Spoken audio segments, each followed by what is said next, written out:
The change in scenery as we approached the Western Australian border was overwhelming.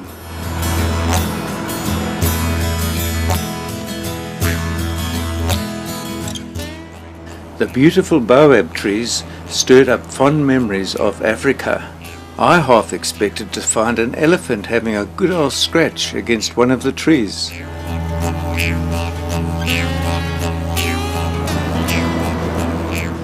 The Western Australian border soon dismissed these illusions when we had to part with any fruit, vegetables or honey in our possession.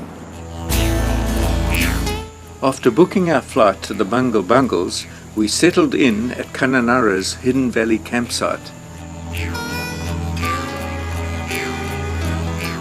This was a wonderful place to unwind as we watched the sun create magic with the surrounding rock formations.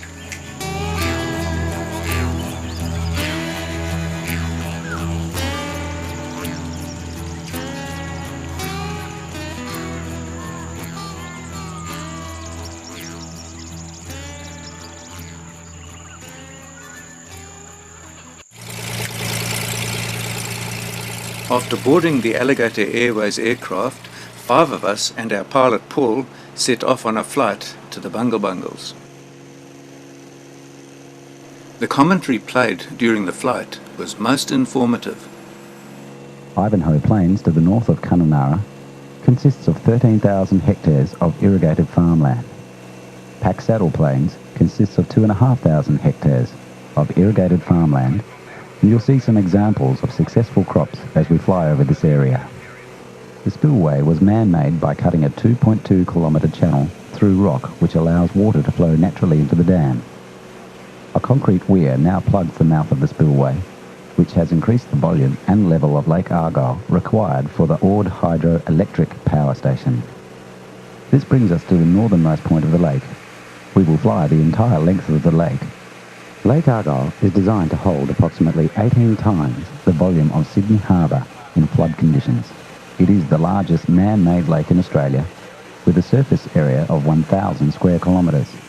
The catchment area for the lake is approximately 50,000 square kilometres, and the main tributaries include the Ord River and the Bow River. It receives most of its 55 centimetres of rainfall between December and March.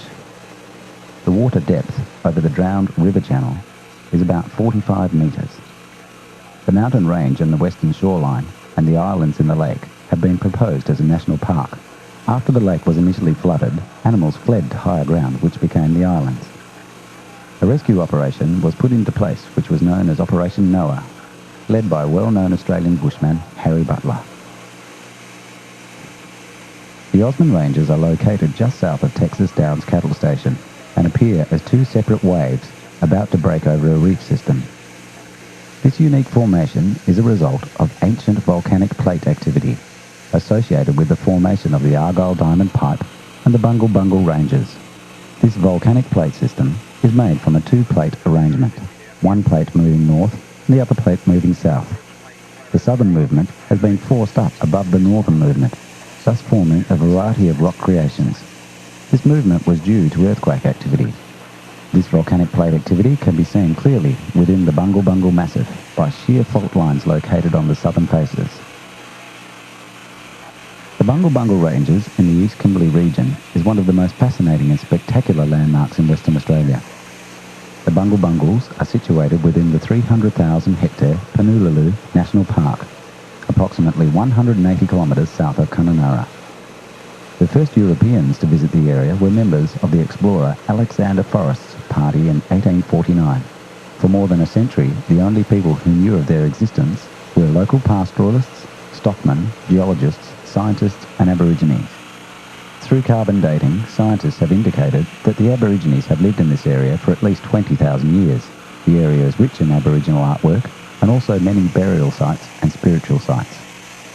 Cattle were introduced into the areas in 1884 by pioneering pastoralists, including the Durek family, and their numbers increased greatly, highlighting the early success of the cattle industry.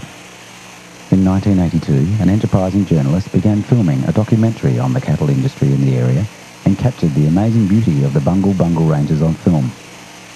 After public viewing, the Bungles received widespread media coverage, followed by an extensive publicity campaign.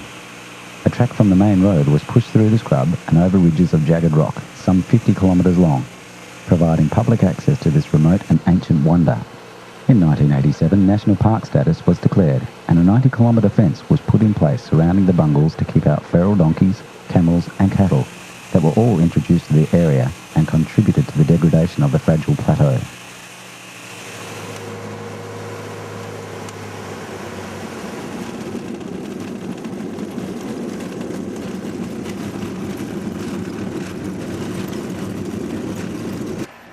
From the airstrip, we were transported by four-wheel drive to Pickaninny Creek. You can see that peak just out to the left there. This is where this creek basically goes to. And then out to the right, which will be Pickaninny Creek. From here, we proceeded on foot to explore. The beehive domes have evolved over millions of wet seasons. The orange bands on the rocks are of silica, whilst the black bands are lichen. And beneath this seemingly tough but fragile exterior lies a core of white sandstone. I don't know if you heard me talking about the iron oxides that leach out of the white sandstone. It's only sort of 1 to 3 millimetres thick, and that's all that's protecting the Bungle Bungles from being eroded. That part has come off at some stage, probably a year ago or 2 years ago.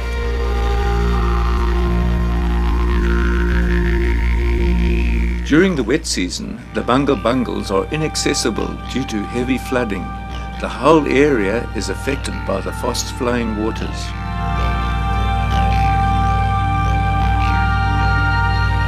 This solid rock riverbed shows the unmistakable signs of erosion. There is no sand, only large stones that remain trapped in the eroded ruts in the riverbed. The unique landscape of the Bungle Bungles make it a photographer's paradise.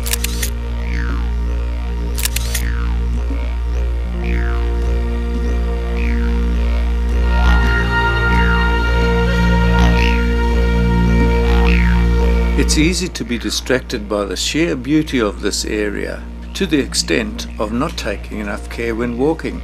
To retrieve someone from here with a stretcher would be no mean task.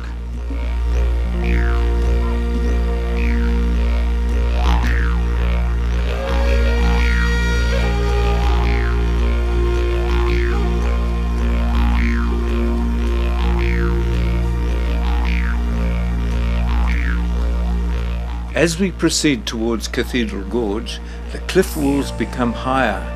The vibrant colours resemble glowing coals. It's like being inside a fire without the heat.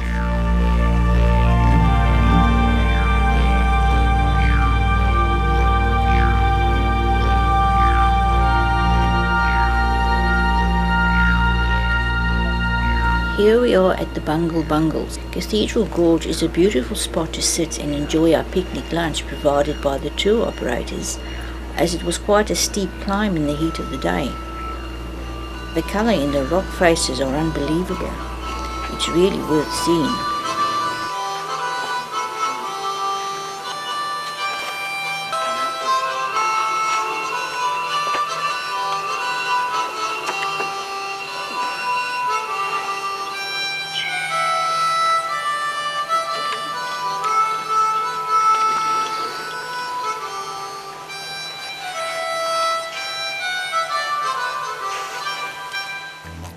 After the harmonica recital, which emphasised the gorge acoustics, we made our way back to the airstrip.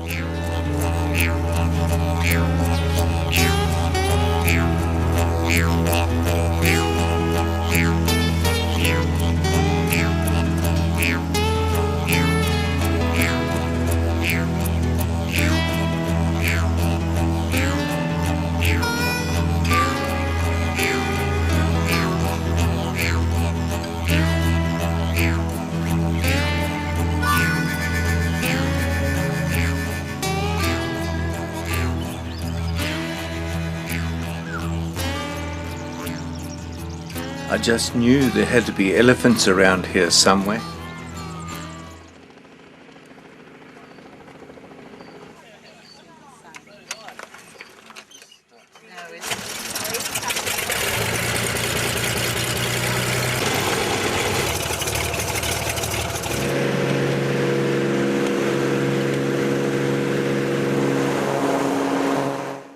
Our return flight would allow us to see the Bungles from the air once more, and then we would take a low pass over the Argyle diamond mine.